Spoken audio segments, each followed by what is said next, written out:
Hello and welcome to a long overdue video here on the Watford Analytics channel. It's been quite a while since we've sat and had one of these conversations, I guess, or talks. I want to go over a couple of things and I want to get some of you guys' questions too, and I really appreciate those of you that sent those in.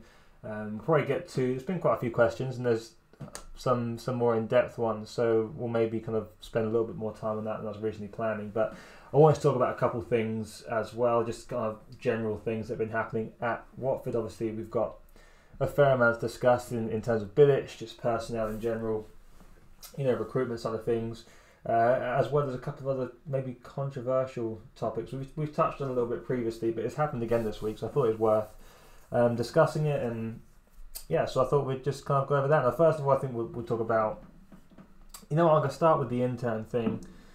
This is something that came up during the week. Another opportunity was posted. Via the Watford FC social media on Twitter. I saw it. Opportunity for an intern.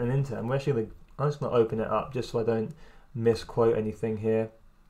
But there's another unpaid role, and we saw this in regards to the sports science position that came through just a few weeks ago as well, and it's something that I do find quite disappointing, the fact that we keep having these opportunities, chances for interns to come in and supplement our departments, yet we're still not paying for it. We're still unpaid, just expenses covered. And these are long hours that are being asked of these guys and girls that are coming in here to work, and the fact that we can't compensate them. Look, I know it's not just Watford that do this.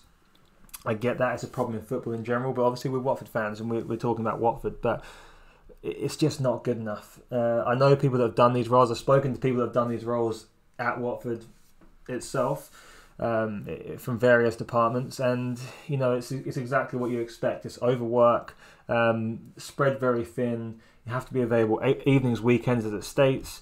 It's a full-time job, effectively, and it's unpaid. So honestly, I think it's pretty pathetic, and we could do a lot better. Look at the funds we've allocated elsewhere. I mean, a good example, in my opinion, Raymond Nye. I mean, look, he comes over for 6 months. He plays how many games, contributes, not a great deal, and then he's off. And we paid 6 months in the contract, and we're talking about signing on fee, significant for a free agent, his salary. Even if you're being conservative and being ultra conservative and generous, you're saying what, 15,000 a week, probably a lot more. You spread that over 6 months, and you get yourself, if you're talking about an analyst salary or even just a fair intern wage, you'll be bringing on 10 more employees for the rest of the season or a season. And I think it's ridiculous that we don't do that, especially considering how these guys and girls can make a difference too. You think about if you could increase your ranks in the analyst department or the sports science by 10, spread across these places, just for example. How many points do you save yourself? We haven't had a set piece coach analyst in whatever, as far as I'm aware of, and this is something that can earn you points. This is something that can directly translate into winning points, as well as being more efficient in your recruitment. If you have more staff able to kind of work on these recruitment plans we're drawing up and help analyse these players, then maybe we'll hit a few more of our targets. Then we won't have the likes of Raymond Nye, whose contract we're cancelling after 6 months. And these are things we have to consider. And I think for me, it's just a bit of a shame that we still are finding ourselves walking down this path. And you just look at the comments, and everyone feels the same. And there's nothing complicated about this. I just think it's simply not good enough. I don't think there's really much question there. So it's not really even a debate we're having. If you have a different view of it, then for sure we can definitely debate it and talk about it. But I think it's pretty cut and dry. This is disappointing from the club, and I wish we would just improve there, because just for the people that are actually hiring and bringing on to work with the team, I want them to be compensated for the work they do fairly. But B, you're also missing the opportunity to really push the club forward. From actually having paid positions. We discussed if you listen to the Watford Buzz podcast, you will have heard us discuss. This is not just to supplement a team. It's because we need to bring people in, and we don't seem to be going down the route of allowing or providing a budget for these departments that's adequate to hire full-time staff. So we're going down the cheapest route possible. Now, I think it'd be nice if we could hire some staff, but I also think it'd be nice if we could compensate the interns properly as well. So, this is an area we have to improve. We have to get better, and I really would like to see a reaction from the club. Now, I hope there'd been enough discussion. Well, it's tough to say we'll be able to change things, but you would like to think that maybe the next time one of these situations came around, we might see a slightly different opportunity arise. But unfortunately, based on this advert posted for a data analyst internship, nothing's changed. Now, I think let's hope to see something in the future. Wanted to touch on that because that was one thing that really was frustrating to me. And then the other aspects, I think, because I wanted to discuss Bilic and recruitment and so on, because of the questions that have been asked covering those sorts of things, I haven't actually had a chance to even properly go through all these yet. So sorry if it's off the cuff a little bit, but I just wanted to make sure we could fit this in, and then we'll kind of go off from there if there's more to discuss. But we'll go through some of the questions for you real quick, and then we'll see where we go.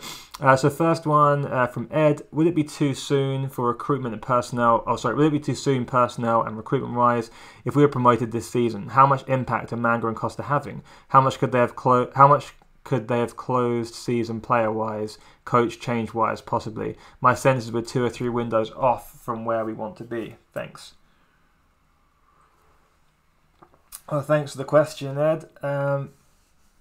It's a good question, and I think it's one it's always tough. And we talk about transition quite a lot, transitional phases of a club, being at that transitional phase, and how difficult it is to time things in a sense. And it would be a challenge. I think bringing a new recruitment team in is going to be a little bit hard if you do get promoted. Now, what I will say is it's not kind of if it will be harder. It is harder because I'm sure right now they're drawing up these recruitment plans with the idea, the possibility that we could be in either division, even though it's more likely, you could argue, we'll be in the Championship, but you've got to cover your bases. So effectively their workload is maybe not doubled, they're at least having to keep the eye on both situations and maybe assess what we can do, and there'll be some crossover, of course, but it is something that has to be kind of in their mind when they're considering how they're going to push this team forward. And it's a big job anyway because they've inherited quite a random bunch of players, so they've got to try and really sort things out regardless of division. But it is definitely made harder when you have this kind of fluctuation or potential fluctuation in standard of football you're playing. In terms of how much impact they're having, I mean, they've definitely brought some players in there in their mind. I think they've had an impact in players that have gone. You look at Bayo and Manai, I think they would have. There is a financial aspect to it, of course, as well. But I think these are players that they don't want or they don't see a long-term future with at the club, so they can break away from them now, and it benefits the team, or it allows others to come in who are in line with them. Then that's good. There are some players that have joined, even in January, which aren't Manga and Costa related. I think the main ones coming in, the ones that we know that are Manga and Costa driven, are João Ferreira and Henrique Arouge. So I think Ferreira was contributing. I think Arouge is a good player. I think we just have to find a way to get him to the team. But again, it's tough because it's not. This Bilic appointment isn't a Manga coach. If he is given enough input into the coaching style, which you'd hope he is, then not necessarily there. So I think right now you got to look for his traits, the same way you judge a player. What are we seeing right now? It's too early to kind of give a full opinion on because they're just having like little input right now relatively to what you expect them to have, what you'd like them to have in an ideal world. But we're starting to see some of the routes in which they go down. But the likes of Porteous, we had our eyes on him already. We have someone, Graham, at the club who's looking at the more domestic talent. So maybe less input. Not to say that Manga and Costa haven't looked at these players and assessed them and kind of also given the green light on some of these signings too. But Porteous, Hoyt, I'd imagine is the Belgian connection. I'm not sure, but I don't think this is one that would have necessarily been in line with Manga and Costa. And then others like Kone and stuff that was already somewhat advanced before they were brought into the club. So it's going to be tough. I do think 2 or 3 windows is sensible to get a better understanding of where we are and have a real feel for what they're trying to do. And as much with the outgoings as well as the incomings, because there is a lot to balance and reassess. I mean, we're somewhat of a shambles is a bit harsh maybe, but we are definitely all over the place in terms of squad building, and that's why we have so many holes in certain positions. And when you have new coaches coming in, they want different things because we haven't really had that consistency in terms of recruitment. So we're hoping to see that change quickly. I think this summer we'll see a fair amount of impact from them too, of course, but it remains to be seen exactly if they get the control we hope. But here's the hoping. So far, I think it's been positive. I think it's just a little bit unfortunate we've not seen more of Arouche in this team yet, to kind of even get a better feel on what they do. But speaking of Arouche, next question up from. But thanks for the question, Ned. Next question from Henry. Is the system better suited to Davis or Arouche? Now, it's a good question. The system is something we've discussed previously in terms of not really knowing exactly what Bilic is trying to do with the system. We kind of know what he's trying to do, but at the same time, it's not effective.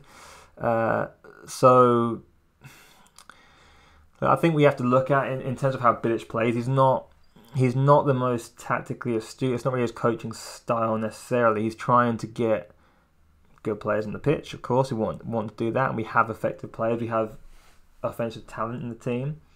But finding a way to harbour that is the question. And I think what Davis does offer, what you like from Davis, is that he does allow those other attacking players to get into attacking positions, get in the box, get shots off. Davis is a great link man. However, he's not been playing well. So I would argue that Davis is better suited for the system. Yeah, Arouche is a different option, more of a goal threat, and I think personally at this stage, just given accounting for all things, you have to be flexible too. And I think when you look at the situation with Davis, he's been a little bit off it the last couple of weeks. I would be looking to get Arouche into the team and trying to find ways to find him in the box and get him into goal scoring positions. I think this system is not defined enough to be to kind of decide who suits it better. I think you have to look at who would improve the structure of any system, or who could create a system around, perhaps, or at least a system to accommodate the attacking players we have. And if Davis isn't going to play up to the standards that he can play at, I think Arouche deserves the opportunity to get in there and let's see if we can find him. It's been a little bit of a struggle to get him in the box, and or at least find him in the box. That's definitely been an issue. But with Summer back in the team, João Pedro's fit again. Ismail Assar, you have to feel that we can be a team that can get the ball into the box with some precision at least.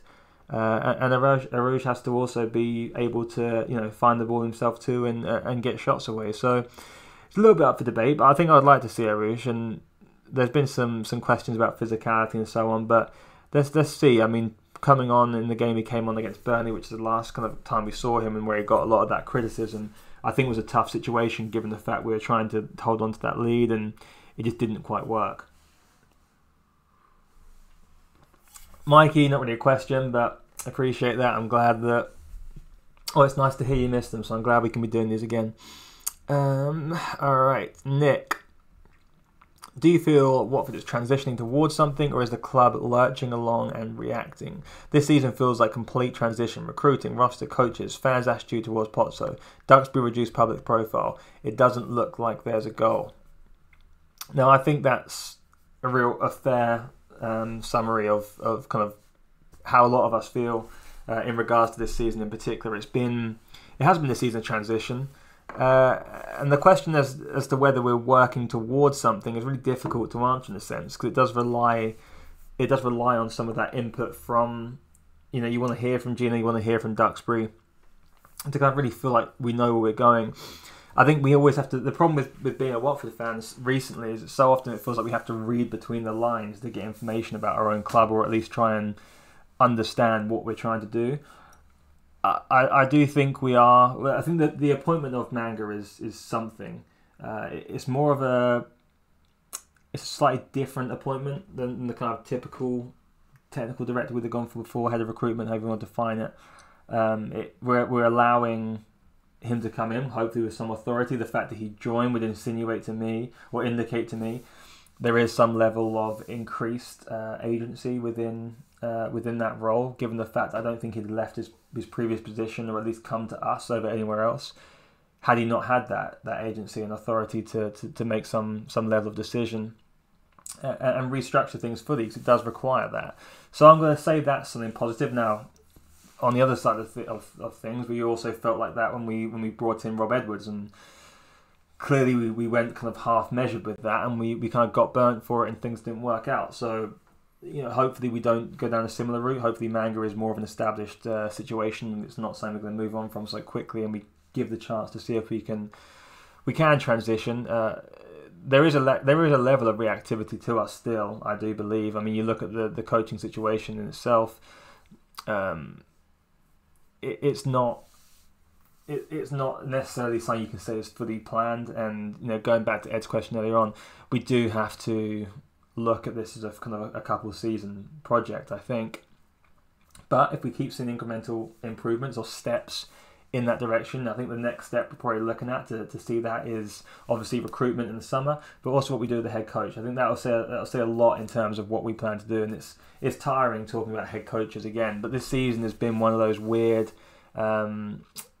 feeling kind of campaigns, because it does feel like we're in that transition phase. We've got a weird team at times, different coaches, but we're still in the playoff hunt. So there's still a chance for success for the season. So it's a tough one, but I definitely get that. In terms of fans' attitude, we know it's definitely been the most, I'd say the most negative or the most split in terms of Pozzo feeling.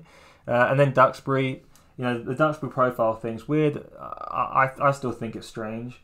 I know Andrew French is still, he said he's still speaking to Duxbury, and some of his information is still coming from Duxbury, but I think Duxbury was way more open for talking and having that public conversation when things were going well and people were feeling good about Rob Edwards. I still personally believe that there must be some level of fracture between Gino and Scott, because Duxbury kind of not made a fool of himself, but his comments made him look silly, because he was describing how we're going to be sticking by Rob, and then suddenly it's changed. And I think it doesn't really look so bad on Scott as I think it looks bad on Gino, because I think we all know who swung the sword in that one.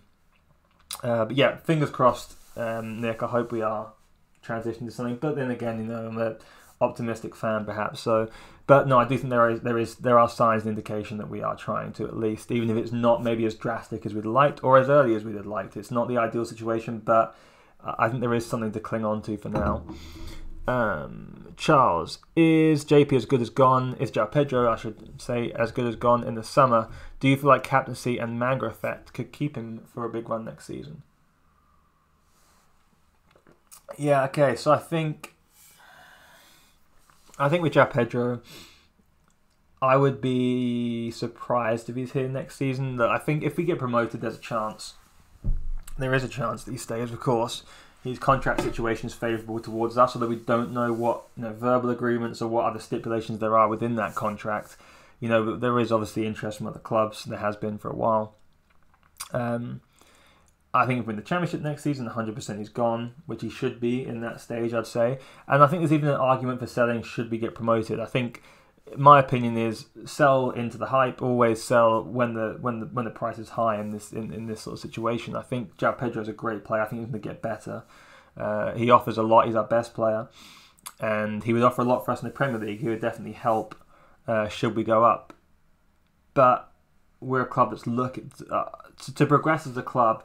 We have to be able to provide the situation, the environment for these players to develop in this manner and get those moves. The trick is, and the key is, one thing we've definitely not really done well since when we've had these occasions, you look at Richarlison's and so on before, or even you look at how we've dealt with someone like Sarr. We've got the situation where we're in, we've not capitalised and the value's gone down, and we are getting somewhat diminished returns. No, he's had up and down games this season, but a lot of people would argue that rather we sold him and so on. But the key is to feeling a certain way on these decisions are what's going to happen with that money. We're not all expecting that money to go straight back into bringing players in. You get 30, 40, 50 million for João. We're not expecting it to go directly into players coming in. But how is it going to be allocated? Are we going to use it to push the team forward and to progress? And if you have someone like Manga there, I think he'd be looking at that as an opportunity to strengthen. And it doesn't always work out perfectly, of course. You've got to be smart with it. But if it gives us some flexibility to build a team, then I think we should be looking at selling. Now, in an ideal world, of course, we mentioned back again at the beginning of this video, when it comes to transitioning and windows we're looking ahead to, it would be ideal if we had Pedro for a couple of windows, I'd say. But given the situation, given the immediacy of the deals that will be coming through, I think there's a good chance we sell. I don't think it's a bad decision. I think the captaincy has an element of keeping him happy, perhaps, but I think Zhao plays better with the responsibility of captaincy. So, but it's an interesting one. I'm really looking forward to seeing what happens with it. But I think it's not a negative to sell Zhao. As sad as it is to see good players go, I think we all really like João Pedro. He's been a great watch, and it's great to see his story kind of unfold. But I think for the best of the club, providing we do it properly, or at least close to properly, selling is the most likely situation come the summertime. Duncan, why do you think Bilic is so hesitant to make substitutions mid-game? I do not know. It's a good question. It's a really good question. I thought Monday nights was the most clear example of that. And they were kind of strange substitutions too. And obviously Imran Loser coming on not to the 80th minute when they played more than that in the previous game. Bakuna coming on, Arush not coming on, and Britt Aston-Balunga coming on. He didn't look fit. We were crying out for subs at points in that game against West Brom. Sorry, obviously we won the game, but it was not a convincing win in the sense we weren't in control during that kind of second half of the game. We'd expect to make substitutions, or we could have had some impact in the game. We kind of just let it go and see what happened really effectively. It did feel like we needed substitutions. I'm not really sure. It's always a difficult one. I think we've obviously had a lot of injury concerns and so on, but for the most part, the players that were on the bench were fit enough to contribute for 30, 45 minutes if we needed them to. So I'm surprised. I'm surprised we are struggling to see, or we're not really seeing more of an input from the bench, especially when we've had some of the stronger benches we've seen for a while. We've been without players for quite a long time, so I'm quite disappointed and surprised we didn't use that bench a little quicker. Because I thought there were a few players that looked like they were flagging out there, and also things just simply weren't quite working. So it wasn't even a case of getting tired legs off and refreshing them. It was also that things were looking stale and not really clicking. So I am a little bit surprised, and I hope that's something we see change. But I don't really see necessarily the reasoning for it to happen previously, so I'm not sure it will. But definitely one to keep an eye on. And then food and other things. Keenan Davis tried to sign permanently, or will there be better options out there with Manga now in his seat? Yeah, I mean, look, I think the thing with Davis is it's the price tag that's predetermined of 15 million. I think you're looking at the performances from Davis recently, and yeah, there are lots of factors to consider, but he's not playing like a player you want to pay 15 million for. Availability is an issue that knocks some price down for me personally, and I think this would be an area that we go in a different direction from. I don't expect to see Davis back with us after this window, after the summer. I think because the valuation is not going to be agreed upon for one, but I also do think that Benzema will go in a slightly different direction. This is the most important thing when it comes to restructuring in the summer, and it comes to Manga kind of changing things or establishing things even. He has to decide how he wants to play and how he wants to build this squad and what we're looking to do. And I think with consistency in players that you bring into the team. Davis is a unique player. I think he offers something, but looking at other teams that Manga's been at, obviously Frankfurt in particular, I don't think it's the direction we'll go in. And also, I look at striker and attacking players as a real position of a real positional group of profitability. You want to bring in the younger players that can be that moneymaker too. Often it is going to be those forward players, and I think someone like Davis, while he's good if the circumstances were right, I wouldn't be opposed to it at all. I don't think it's going to fit what we're looking to do. going forward. But you never know; things could change, and maybe we don't know the exact details of this potential deal in the summer. I think it was dependent on promotion, although I'm not entirely sure. But having said that, we're definitely not paying 15 million if we're in the Championship still. But thanks for that question. Now, I did get some notifications. Let me see if there's any questions. Okay, these aren't questions. That's fine. How long are we running at right now? Okay, so yeah, I mean, look, we're 25 minutes in. I think we've covered pretty much. Yeah, I think given the questions we have and the points I wanted to discuss, we've kind of covered them through the questions, to be honest with you. So I think that's probably good for now. I'd like to do another one of these again soon. If it is something you enjoy and you actually want to have more of these, then let me know. Because obviously I don't want to just do them if no one's particularly interested necessarily. But I do like to sit down and just have a chat with you in a different way. Obviously, if you don't already, go and listen to the Watford Buzz podcast. We do bring them out regularly after every game. Myself, Matt Messiano and Tom Bodell have a chat on there. And I think we've all got slightly different opinions, and hopefully it's somewhat insightful. And yeah, if you do enjoy it or you like it, please rate and subscribe it. If you like this video, then you could give it a like. I actually appreciate you subscribing to it a little bit more, just because if I post it again, then it will come up on your feed. And yeah, I'll just say thanks again for watching. Really, thanks again for the questions. Do appreciate it. And I'll catch you in the next one. Thank you.